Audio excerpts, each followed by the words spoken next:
ओम नमः शिवाय। मैं पूजा अपने दर्शकों के लिए लाई हूँ चंद्रमा के श्राप से मुक्ति की कथा। शिव पुराण के अनुसार चंद्रमा को भी शिव की भक्ति करनी पड़ी, उनकी तपस्या करनी पड़ी, तब जाके उन्हें राजा दक्ष के श्राप से मुक्ति मिली।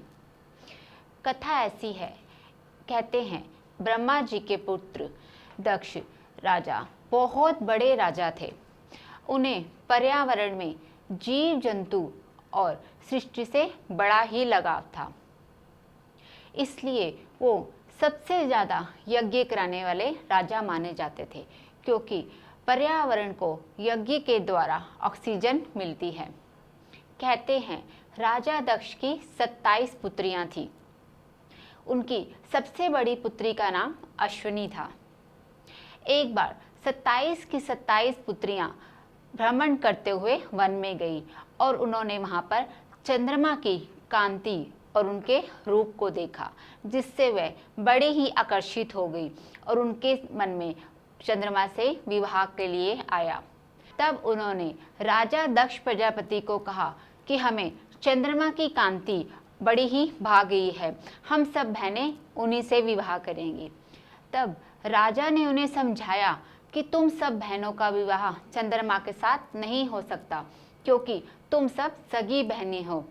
एक ही घर में सब बहनों का तालमेल आपस में मिले और वही लगाव आगे रहे, ये जरूरी नहीं है, और तुम्हारा रिश्ता भी खराब हो सकता है।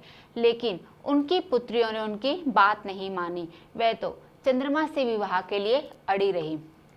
तब विवश होकर राजा दक्ष को अपनी सभी पुत्रियों का विवाह चंद्रमा के साथ करना पड़ा। लेकिन चंद्रमा उन सब बहनों को एक जैसा प्रेम नहीं कर पाए। उनका लगाव उनकी एक बहन रोहिणी के साथ ज्यादा हो गया, जिससे चंद्रमा की अन्य पत्नियां और बहनों को थोड़ी आशंका हुई। तब उन्होंने जाकर राजा दक्ष से बात की। तब राजा दक्ष ने चंद्रमा को समझाया कि तुम सब अपनी पत्नियों को बराबर का प्रेम और स्नेह करो। लेकिन कुछ दिन के बाद चंद्रमा का रोहिणी के साथ भी लगाव कम हो गया। अब उन्हें अपने अन्य पत्नियों के साथ प्यार हुआ।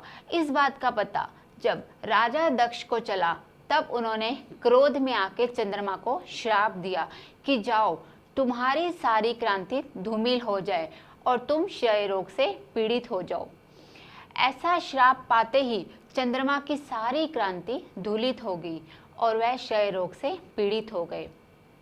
चंद्रमा ने यह सारा हाल ब्रह्मा जी को सुनाया, लेकिन ब्रह्मा जी ने कहा कि मैं तुम्हें इस श्राप से मुक्ति नहीं दे सकता।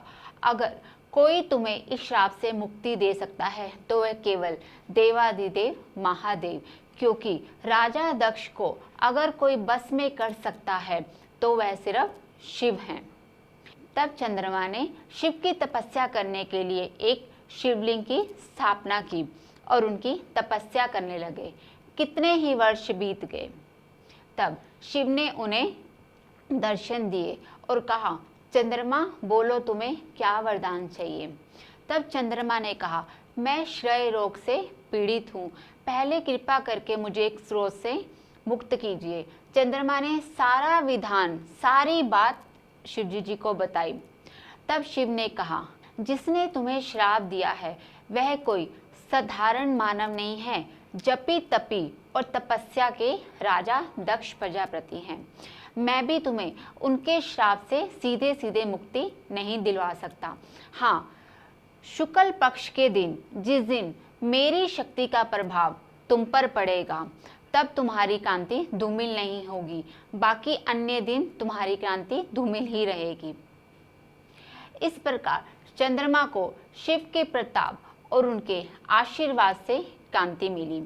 जिस जगह पे चंद्रमा ने शिवजी जी की ज्योतिर्लिंग स्थापना की थी, अन्य देवता भी उन्हें पूजते हैं और वह सोमनाथ मंदिर कहलाता है। वहाँ पर चंद्रमा जी का भी एक मंदिर है।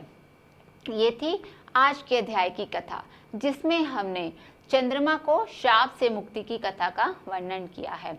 आज का अध्याय हम शिव गायत्री मंत्र के साथ समाप्त करेंगे। ओम तत्पश्चाय विगहि महादेवाय धीमहि तनो रुद्र प्रचोदयात्। ओम नमः शिवाय।